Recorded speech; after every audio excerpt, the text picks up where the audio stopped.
Greg, is this wishful thinking? I mean, the relationship has deteriorated to a huge extent in recent weeks, hasn't it? Yeah, it's really quite a deep freeze, certainly a level of ties we haven't seen in decades. So there's a lot of digging out to do. But the signals we've been getting from the Kremlin are a sense that, at the very least, they don't want to escalate the conflict further at the moment.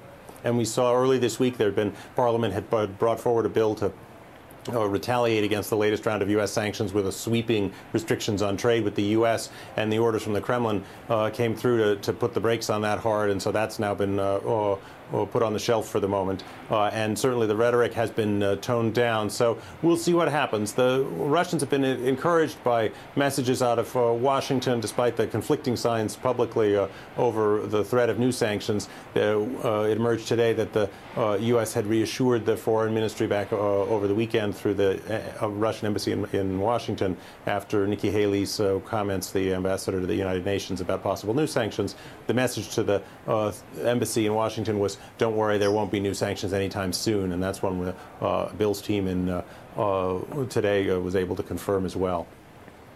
Is Putin, Greg, ready to make some sort of concessions? And how does he do so without losing face domestically?